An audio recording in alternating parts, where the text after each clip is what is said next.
If you've read any big books, there's a good chance that you first encountered them in college or some other learning-centric setting where instructors gave you syllabi that guided you through the timeline of how you were going to read those books. But how do you do that as an adult? How do you make that happen without external motivators and external structure in a life that's packed with other things? This is something that's been important to me in my adult life. I was a comp lit major in college. That's how I read books like Cervantes' Don Quixote and Tolstoy's Anna Karenina, and they were unbelievable as reading experiences. But even then, I remember thinking, how would I do this without deadlines?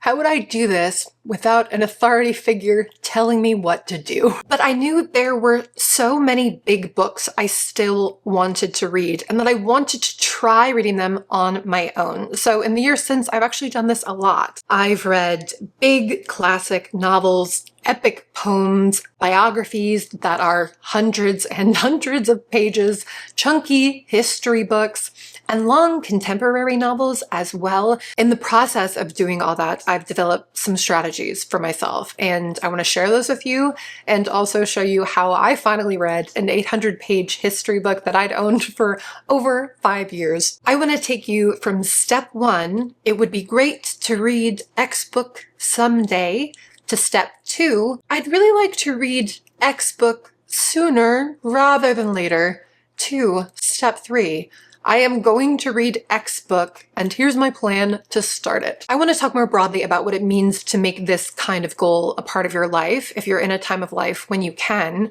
but I also want to give you some practical approaches and specific ways of thinking of this. The discourse surrounding big books can feel like it boils down to someone saying, you can do it. Believe in yourself, which is so important, and there will be some of that in this video. But at a certain point, it's like, okay, I do hear you. I believe in myself. Now what? My name is Jennifer, and side note, I just got Invisalign earlier this week, so I'm currently channeling the gopher from the 100-Acre Wood. A word like process is ruining the experience of my mouth at the moment, so I think it would be difficult to completely ignore my cute little lisp, and that's why I want us to acknowledge and appreciate it. Let's let this video be a capsule of the time I decided I was tired of my bottom teeth chipping my top teeth. So, as I was saying, I'm Jennifer, and reading is my specialty. I used to work in publishing.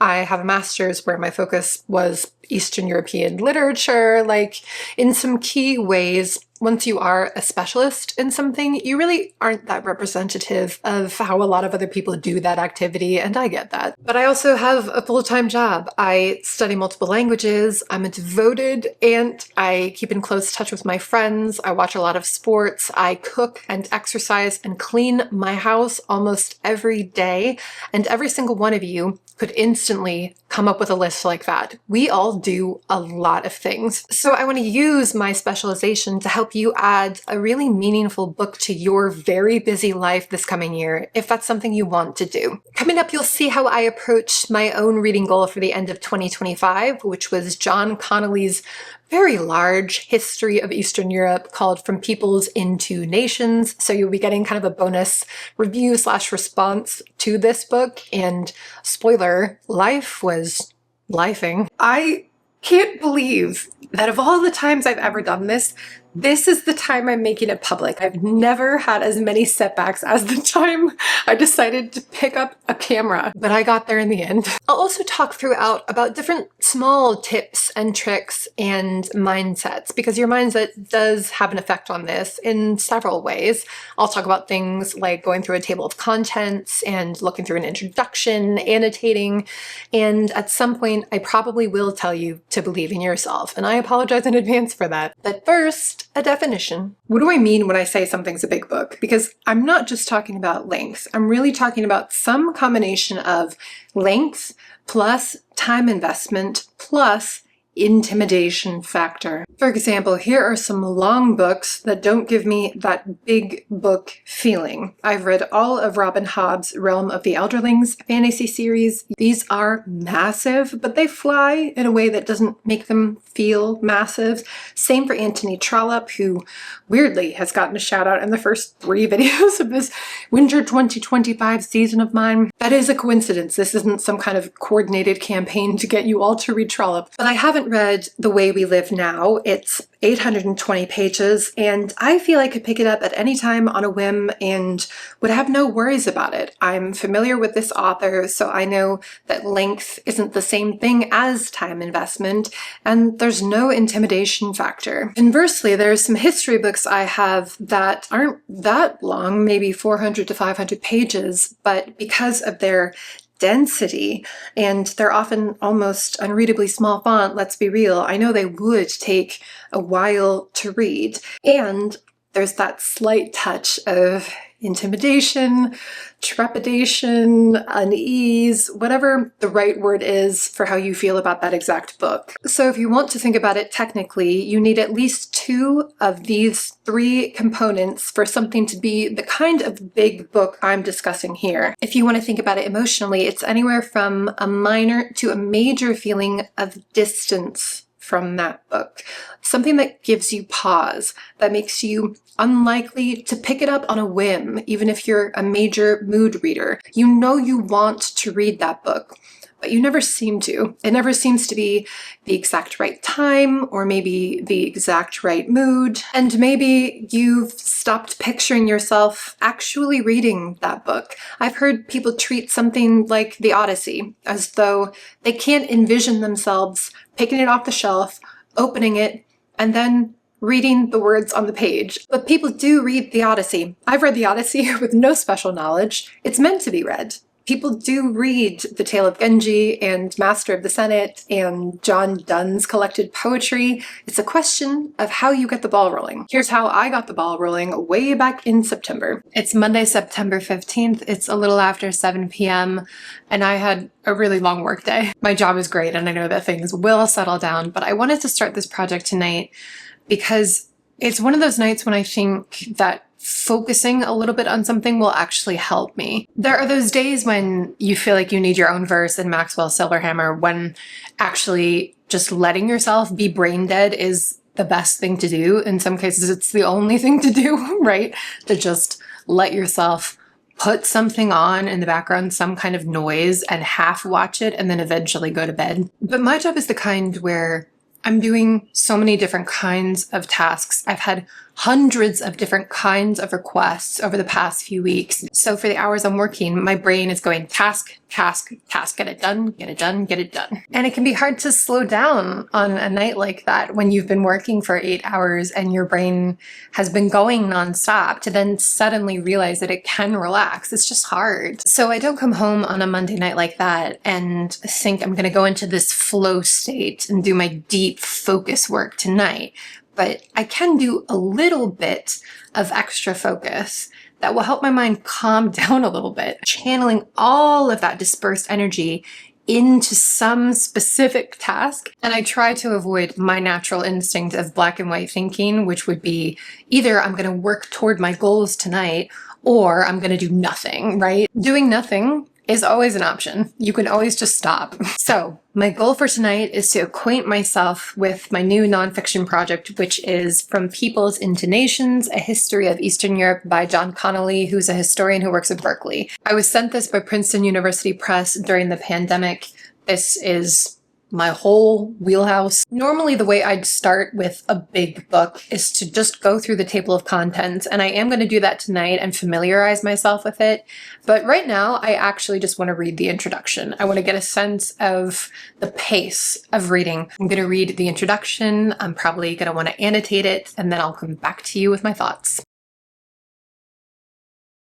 So this introduction is about 30 pages long, and I was in my recliner over there to read the first 20 pages, and then I did fall asleep for a little bit. And that's not because it was boring at all, far from it. Like I said, it's just been a long day. That first 20 pages was a very general overview of the emergence of national consciousness movements in East Central Europe. Like I said, I fell asleep for about 10 minutes after the first 20 pages, and it was a natural ending place for the night, and I was considering stopping and just continuing tomorrow.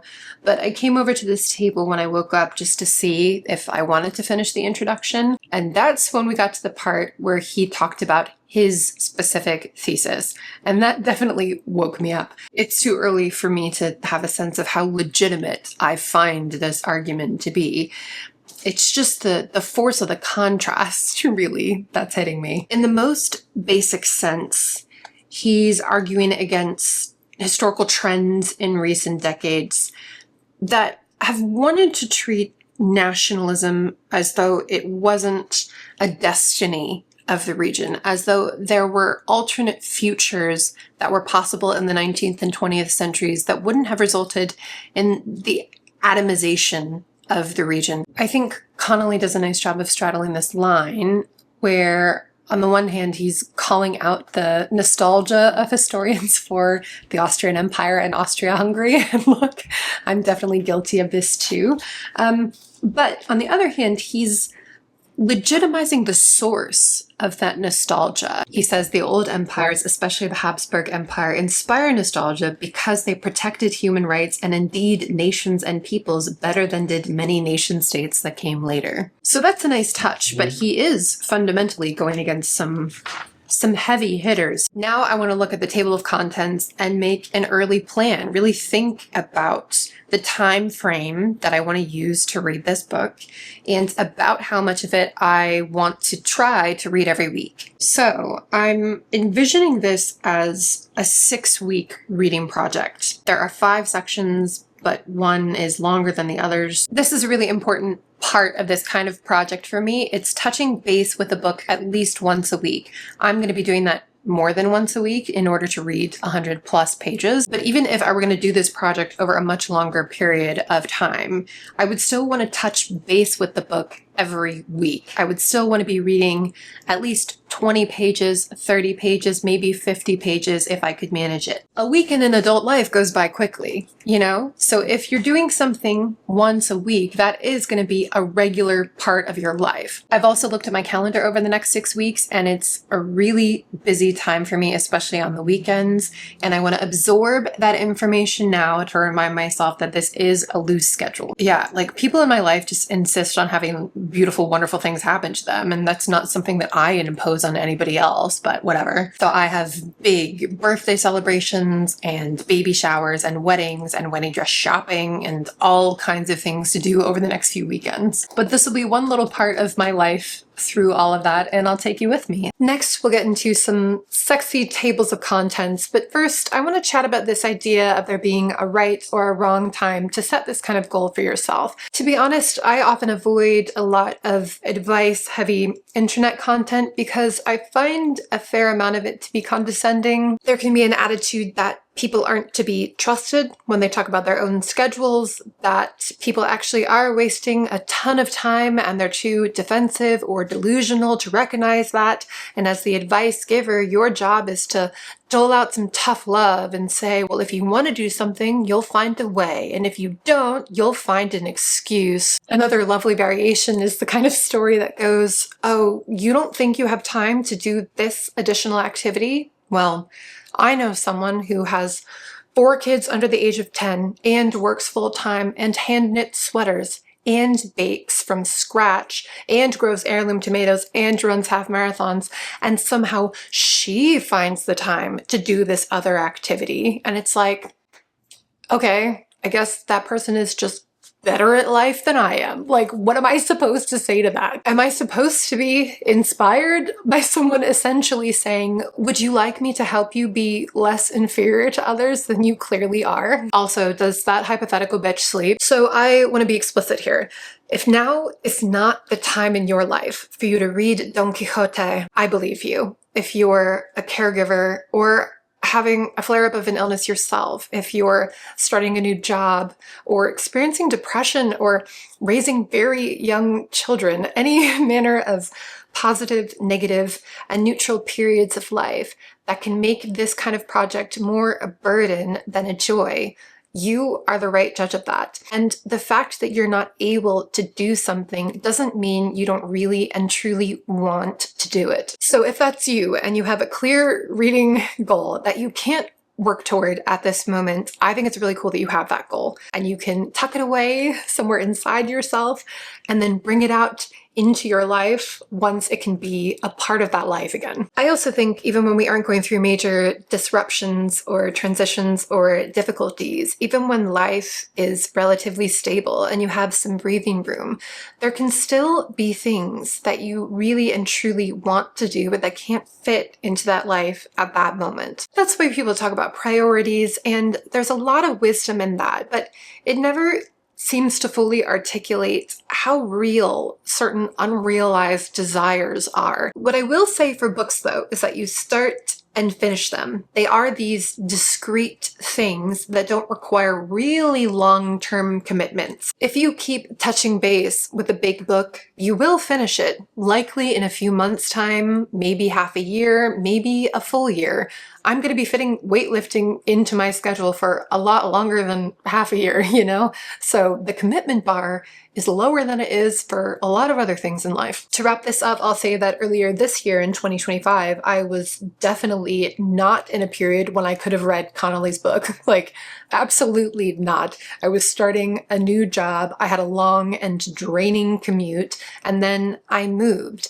Throughout that period, there was no big book reading that was going to be happening, and it wasn't a question of will or desire. But I'll say too that I question myself when I notice that I'm in a period when I can do something, but that I'm waiting for the perfect time. That's when decision making is more difficult, when it's not obvious if you should add something more. Like I said, I defer to you as the expert on your life. But in this situation, I decided I didn't want to wait any longer to start this project, even though it was September and I'm a university administrator, so September is when everybody comes back to campus. It's a busy time.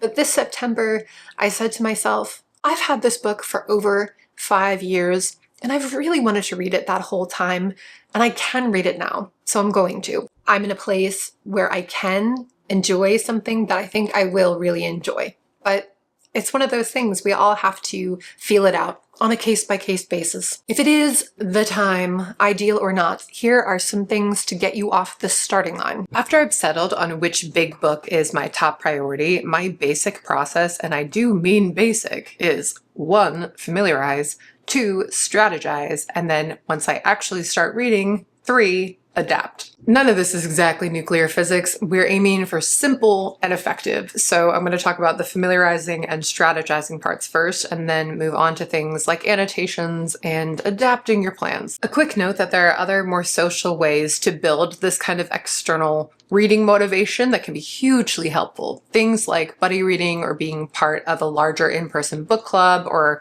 maybe you follow a Substack writer who has a reading challenge. Those are the sorts of situations that really do help people read behemoths. My discussion here is based on the premise that you're doing this on your own for 3 main reasons. The first is that a lot of these principles can be applied in those more social reading settings. The second is that sometimes you just prefer to do something on your own. I watch a few running channels, and they often give the advice that you should run with a buddy or join a run club for accountability. And I'm over here like, my running is between my God and me, okay? I don't need there to be any other witnesses to this. But also, the third reason I'm talking about doing this on your own is that in my experience, there are certain books I'm not gonna get someone else to buddy read with me. I don't have friends who would read from people's intonations with me, and I did a master's in this subject, okay? So I want you to feel equipped to do this on your own if that's something you choose, or if that's just the only way it's going to happen in some cases. To start getting a feel for the book, I use the 3 most obvious tools: the table of contents, a flip through, and the introduction. But the order of these and the emphasis I place on each will depend on the book itself. The table of contents is for quick calculations of how many sections there are, roughly how substantial they are, or if there's some variation there, and then a quick vibe vibe check of the chapter lengths too. So for example, the tables of contents will tell you that both Anna Karenina and Middlemarch are split into 8 sections. And I don't know about you, but that already makes me feel like I have a better grip on a book, to think not that I'm reading 800 pages, but that I'm reading 8 sections, 1 section at a time. Let's look at The Good Soldier Švejk, and if you want to hear more about this, I made a video on where to start with Czech literature. There are 4 sections here, but the first 3 are about 220 pages each, and the last is under 100 pages. So now I'm looking more granularly at the chapters, most of which are 5 to 15 pages, but a few of them are randomly 40 to 50 pages. Those were nights of even heavier drinking, presumably, so I'm absorbing that this is a bit of a grab bag in terms of structure. For Red Comet, Heather Clark's biography of Sylvia Plath, there are 3 parts with significant variation in length, but the chapters themselves are more uniform, usually 20 to 30 pages. And in this kind of case, just reading through some of the chapter names already got me more excited about the book, which is definitely a feature of nonfiction especially. A nonfiction table of contents fires me right up. Another basic tool I never skip is the flip through. This is so useful when it comes to imagining myself reading the book. The flip through stage is where I started to question the strategy of reading Red Comet on a chapter by chapter basis, because each chunk of 20 to 30 pages had a lot of text. And I could see right away that there would be plenty of work nights when it wouldn't make sense to try to read a whole chapter. So that got the wood burning. No to sections, no to full chapters. So then what? When you flip through a book like Anna Karenina, you realize that the individual chapters are very short. So the idea of reading 3 to 5 at a time for this novel is really quite doable in a lot of life contexts. Basically, I'm gauging how things like font size, trim size, and information density contribute to the actual feel of the chapter length. And all the while, hopefully, I'm getting more contact time, and that's making me more excited to actually do the thing. Introductions are another matter, and I think what I do is probably pretty common, where when it comes to fiction, if we're talking about a genre or time period or region I know well, I'll often skip the introduction. If the book is translated, I'll take a peek to see if there's any commentary on the translation process and perspective, but I have a lot of experience with many types of classic and contemporary novels, and in many cases, I don't need to be told what to look for. In general, I would say that an introduction is something you can always go back to if you feel you're missing something fundamental, or it turns out you're not sure what you could be noticing in the text. But if the thought of reading an introduction is keeping you from beginning the book itself, if that feels like a kind of wall, just start the book. In most instances, a fiction introduction is not compulsory reading. It's there to help you when and if you need it. Of course, I have the opposite approach for nonfiction, where introductions are indispensable, and also for those genres and time periods and regions where I'm really lacking familiarity. I always tell people that these Bernard Knox introductions to the Robert Fagles translations are unbelievably useful for getting a foothold in the world of Homer, whether you then read the Fagles translations or not. I felt much more equipped to embark on a first reading of Homer after these introductions. You can also use Wikipedia, especially for history titles. Read Wikipedia for 10 minutes on your lunch break and then start the book's introduction when you get home. Overall, I use all 3 of the familiarizing tools in different orders and different combinations, but they're meant to get me to the point where it's all feeling a lot more grounded in my reality, that this book is something I can systematically read. So then, what system do I build for each book? The principle here is similar to canvassing to get out the vote. You're trained to ask people certain questions like, what time of day are you going to vote? Do you have a plan for how you'll get there? Are you going with anybody else? Because if you get people to picture and start planning how they'll go about something, they're then more likely to do it. Same thing here. Right off the bat, I decide if I'm going to try reading for some kind of page count or for some amount of time. I always run for time and not distance. I think it makes me feel more relaxed, and I'll often do that with episodic novels too. For The Good Soldier Švejk, I chose to read for a 45-minute stretch 2 nights a week, and I would actually set a timer and then put my phone out of reach. Some weeks I would pick it up for other random 20-minute stints if I felt like it, but When it comes to books like Švejk and Don Quixote and David Copperfield, they're designed for you to keep returning to them over a prolonged period. You certainly don't have to read them that way, especially if you're enjoying the experience and want to read more at a time. It's just like how you can binge a show that originally appeared on a week-by-week basis. But if you go too hard with an episodic novel, you risk it becoming tedious, at least in my opinion. A few other cases to mention, just to show the range of what I've tried over the years. For Middlemarch, I would read 1 chapter for every weekday and then 6 chapters over the weekend. So ideally 3 chapters on those days. For the Iliad, similarly, I read 1 book every weekday. A book functions like a chapter here. And then 2 to 3 books for every day on the weekends. And can I just say, this seems wild to me now. Both of those cases feel like very intensive reading from my current vantage point, and those weren't the only books I was reading at the time either. To be fair, for Middlemarch, I was working weird hours and had a lot of time in the mornings, and in the case of the Iliad, I mean, it was summer of 2020. And my cat had just died. Like, what else was I going to be doing with that time? I had my regularly scheduled spiraling and nothing else. But I think the biggest difference is really that I didn't have as many routines or responsibilities then as I have now. So I'm throwing those schedules out there in case they resonate with your current stage of life. Maybe you're younger or older than I am and that seems doable to you. I'm just saying I wouldn't finish those books that quickly now, especially not the Iliad. So for something more recent like Red Comet, which I read earlier this year, I didn't think the strategy of scheduling by sections or chapters would work the way it can work for other books.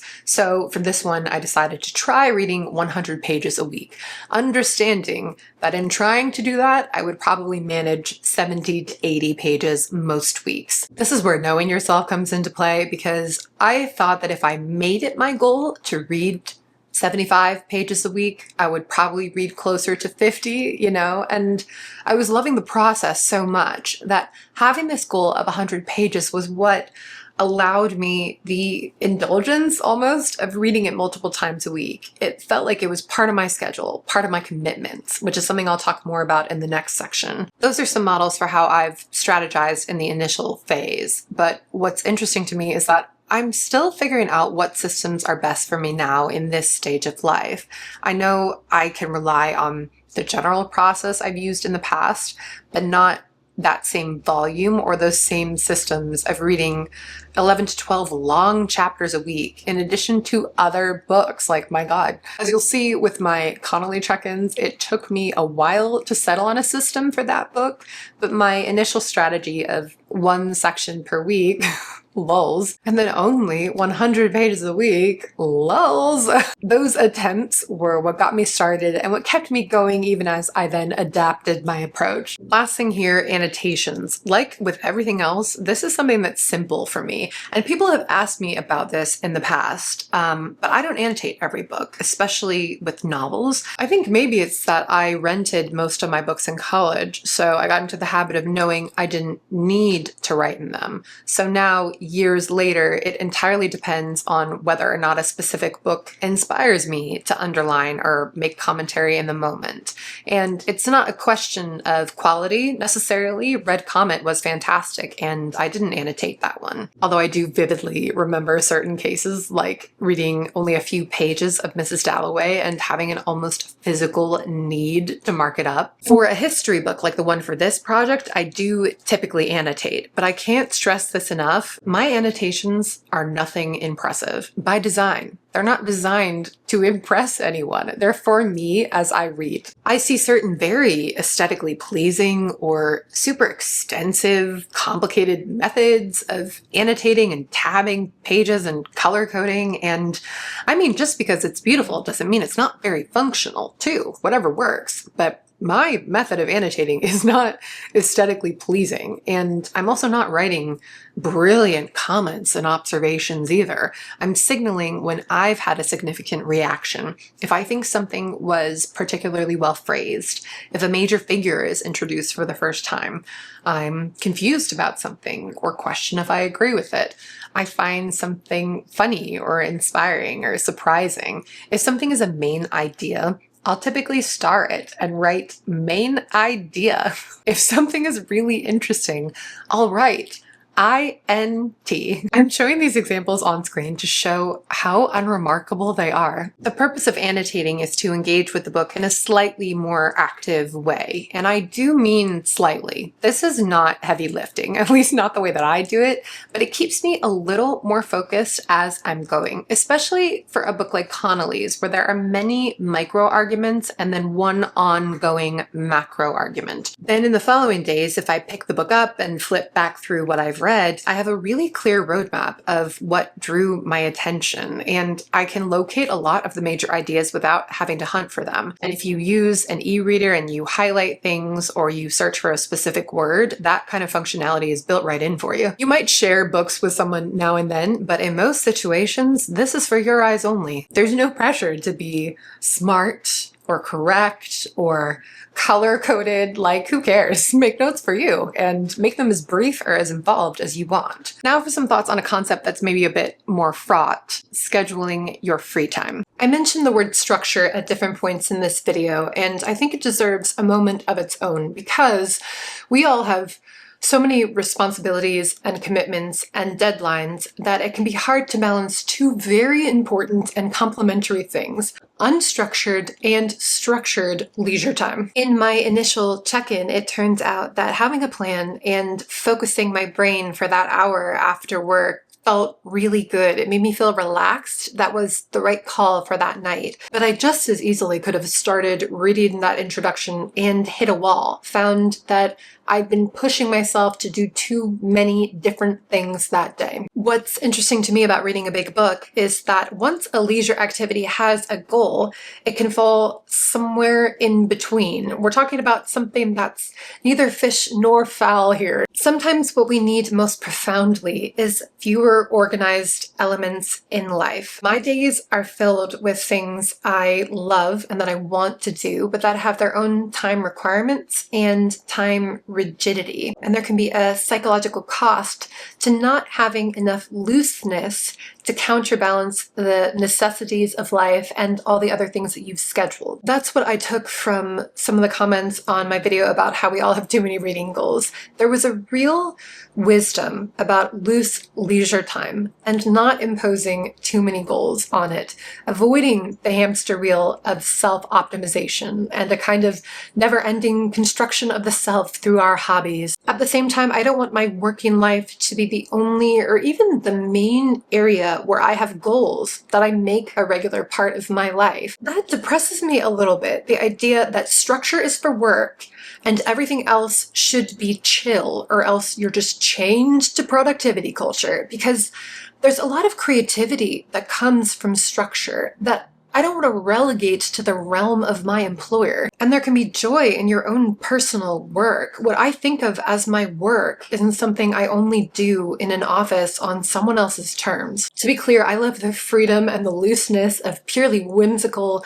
unplanned leisure reading. But here's how I think about all this in the context of reading a book like Connelly's. In recognizing that life is very structured already, when you add in that little bit of resistance that's often associated with a big book, when you want to read something, but you somehow don't read it for months and even years, creating a little bit of flexible structure at the outset can help you fit a book into your very busy life. And then as a side benefit, as you go along, the momentum of a goal can help you avoid a situation where suddenly you haven't read a very involved book for 3 to 4 weeks and then feel like you need to reread large chunks of it or maybe even start over. This all is so dependent on personality type. I know this is my personality type, and there's some of you out there who are already thinking, yeah, this is not the right mindset for me. But I'll say that in my experience, adding this little bit of preliminary planning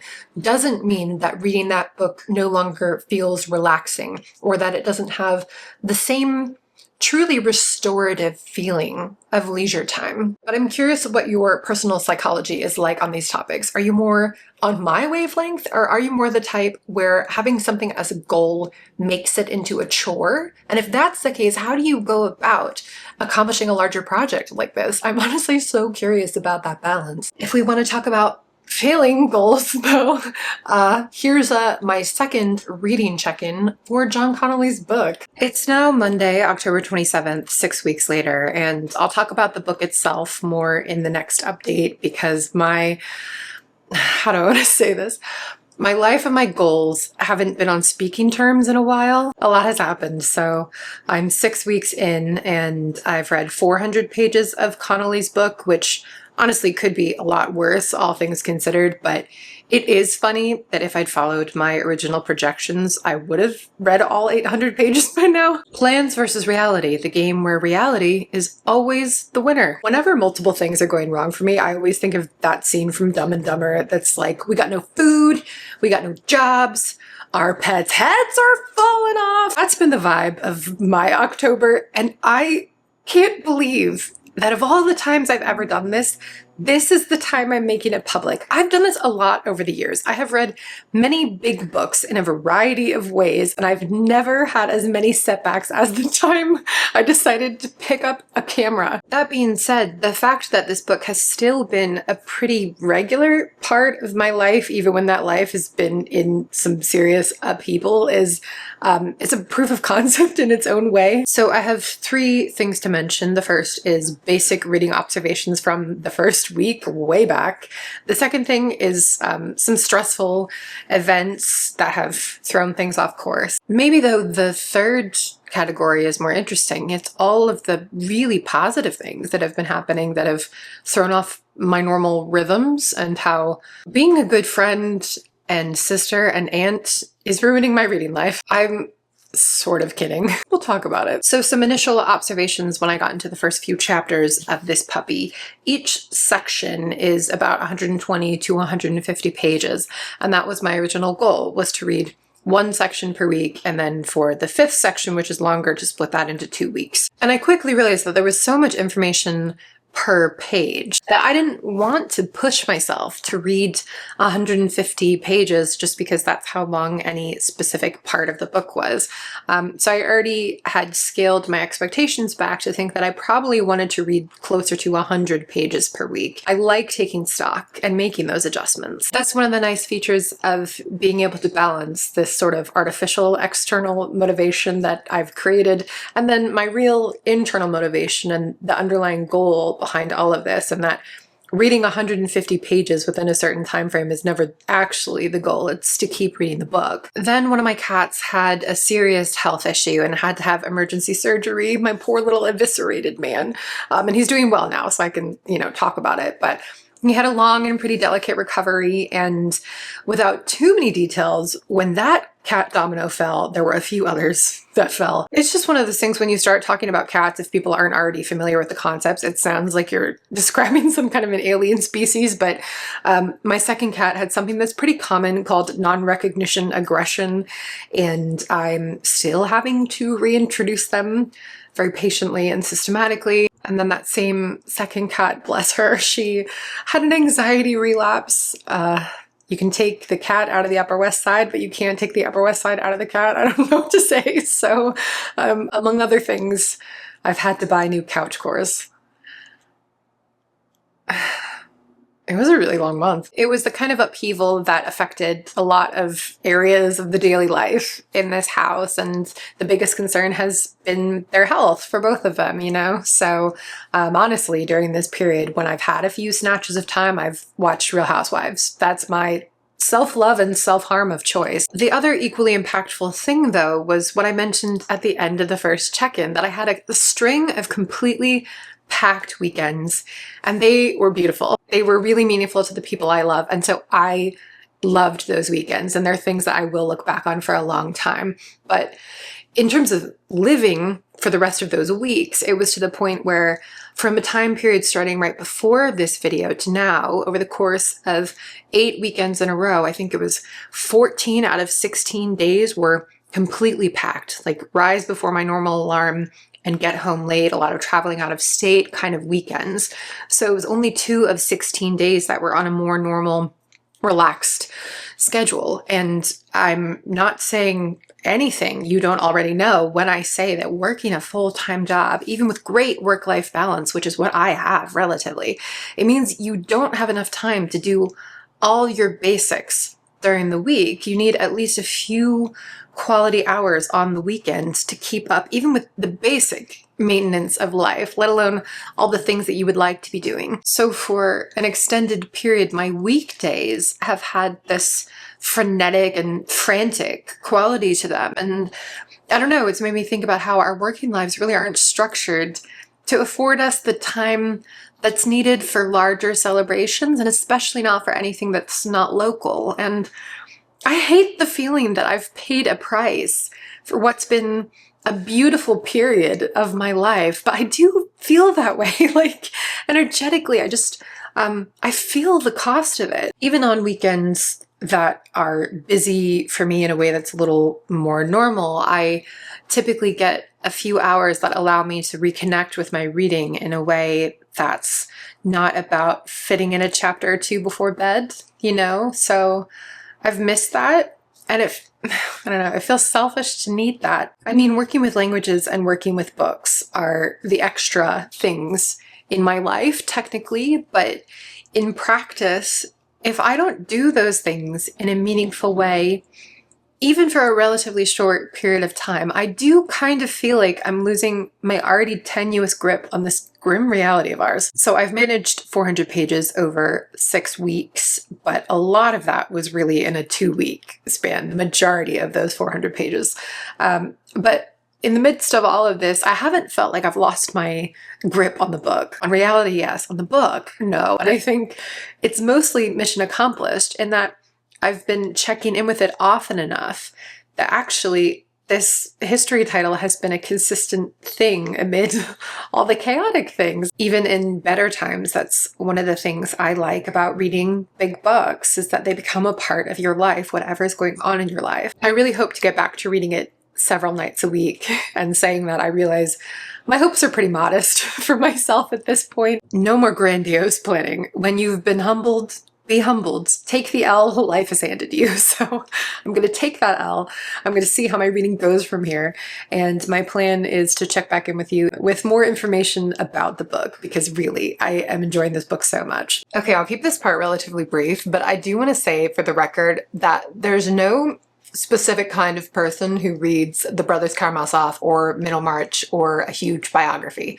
You don't have to have been a bookworm as a child or been praised in your English class or now read 50 to 100 books a year to have certain big books that are on your personal bucket list. I fit those descriptions, and a lot of you watching do too, but they're not a requirement. And a wish list of big books doesn't have to be endless either. For people who read to the extent I do, our lists are constantly regenerating. It's like the Hydra over here. But whether you read a lot or not that much at all these days, there are probably 3 to 5 big books that you're especially inspired to read for whatever reason. Maybe there's a particular historical period you're drawn to, or a certain historical figure. Maybe you're interested in a certain country or region of the world, or maybe you've just always had a specific classic that's been prominent in your mind. And I'm saying this because I strongly believe that reading doesn't have to be a part of your identity for it to be a valuable part of your life. That being said, whether you're feeling pretty confident or not so confident when you're starting a potentially intimidating book, there's one factor that will inevitably creep into the experience, and that's boredom. Or at least relative lack of interest. The arch enemy of modern life, but hear me out. Whether we're talking about a dense 500-page book or a fast-paced 900-page book, nothing of that type or length was written to maximally appeal to contemporary brains. And this isn't me critiquing us. I mean, it's not ideal. I mean, we can all probably level with ourselves about that. It's not the greatest thing about our timeline.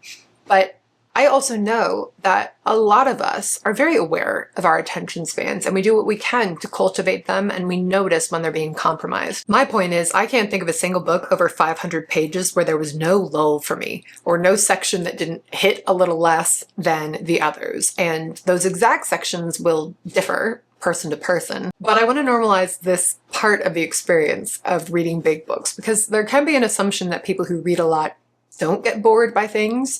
And then there's the opposite assumption that we are actually bored out of our minds, but we're just pushing through to say that we've read something, and neither end of that is true. Like I've mentioned, a lot of big novels were serialized in their time, or they appeared in volumes. And even when that's not the case, for books written in earlier centuries, they had different expectations of their audience's attention spans. It doesn't make us worse humans necessarily. It's just a reality of how entertainment functions in any given society. Even beyond that, looking at our own time period, big nonfiction titles, especially those that are academically oriented, need a certain level of detail to credibly make their points. There are all these different elements going on for different eras and audiences and projects, but, and I never get tired of saying this, so if you watch my videos, you'll probably hear me make this point again. Big books are like experimental books in that they teach you how to read them as you go,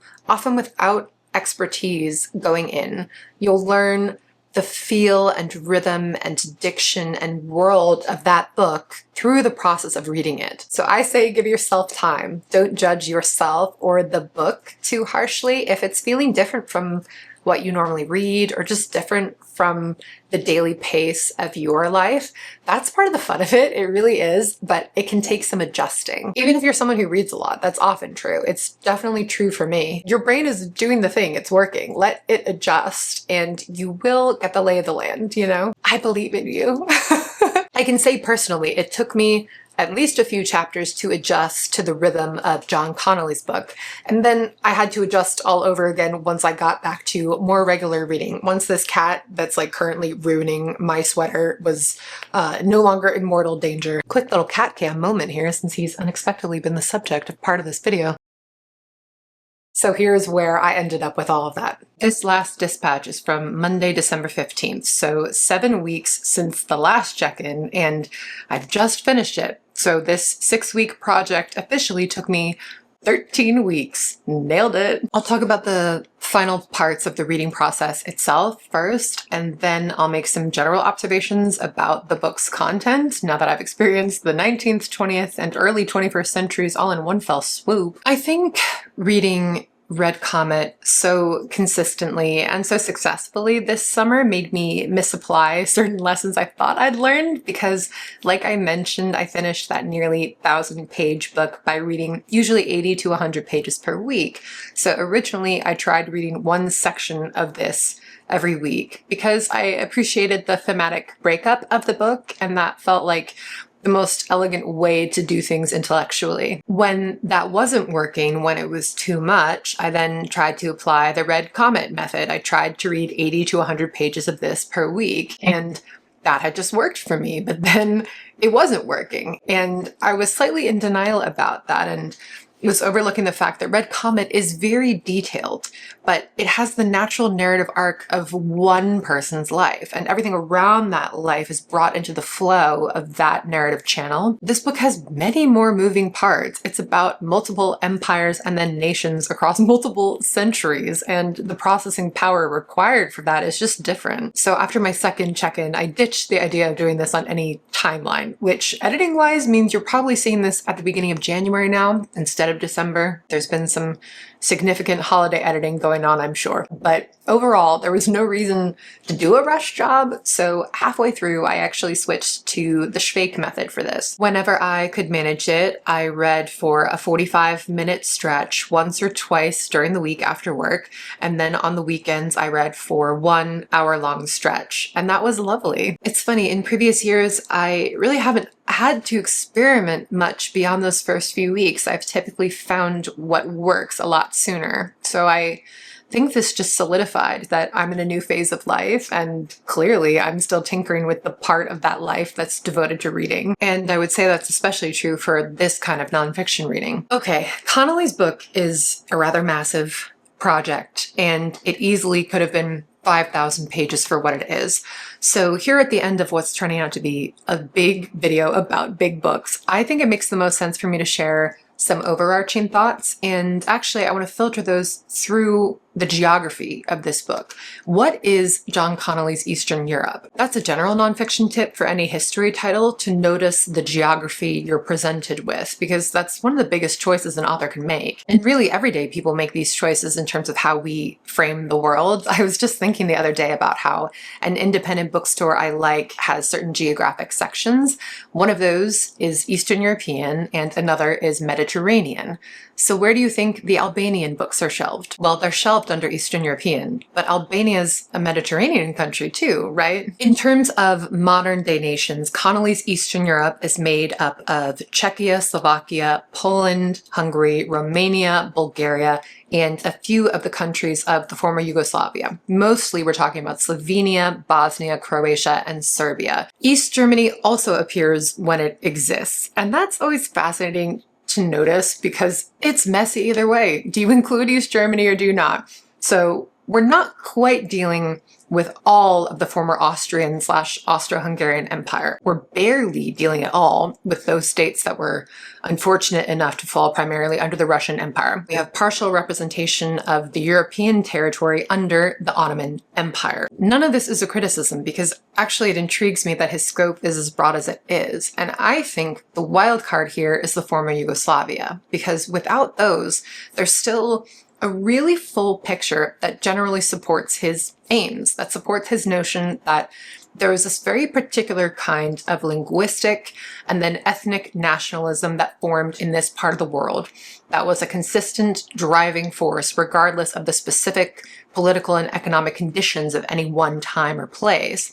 And that was shaped by what he calls, in Milan Kundera-esque language, the fear of oblivion, the fear of your language and people and nation being wiped off the map. And although that fear has been cynically instrumentalized repeatedly and in appalling ways, it's also not fair to say that it's broadly irrational either. Because look at Ukraine.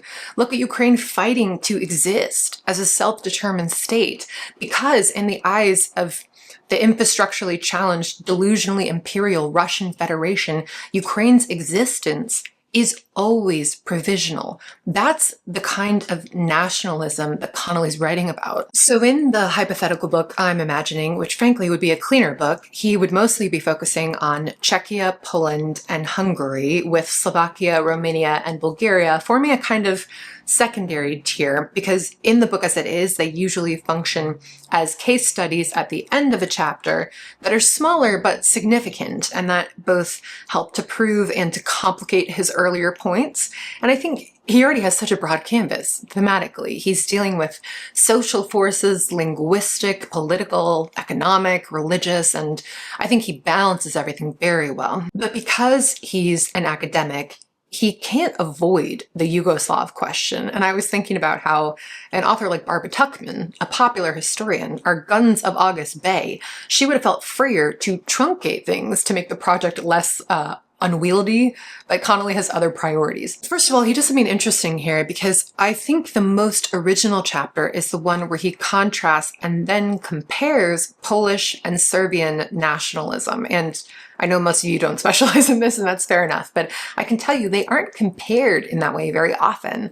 But he really won me over, and that retooled the way that I think about some of those subjects. So it seems to me that for certain personal intellectual reasons, he wanted to include these peoples/nations as well. Second of all, academically, these nationality questions come to a head with the wars of Yugoslav succession of the 1990s, and the horrific breakup of Yugoslavia was such a rupture and such a breaking point philosophically and practically for those who study the region. So even though he would be making his own life easier, and even though Yugoslavia doesn't quite fit with the other case studies, like it disappears from his narrative for the majority of the Cold War period, he includes those nations here. I'm aware that I'm already testing your patience. I'm sure this section has made plenty of people hop off in search of greener internet pastures, and who can blame them? But if we're going to talk about nonfiction, let's talk about some nonfiction, you know? Overall, I'm so glad to have read this. I'm hugely intrigued by the way Connelly went about this project, not just in the geography, but that's one example of all the different ways I'm thinking about this. It made me feel reconnected to my studies, even though I'm not a student anymore. And I just want to read more thinkers on this specific subject to sharpen my final assessment of its claims. So, not so suddenly, very windingly, in fact, we've arrived at the end of this video. Which big books are the biggest priority for you? For me, I have this biography of Chopin by Alan Walker that I've had for an absolute age and a half, longer than the Connelly. I also want to read Thomas Mann's The Magic Mountain and George Eliot's Daniel Deronda. I would say those are my big three for 2026. Thank you for watching. This one got a little more philosophical than I was planning, but hey, that's what big books do to you. And I'll see you soon, chez you phone, for another video.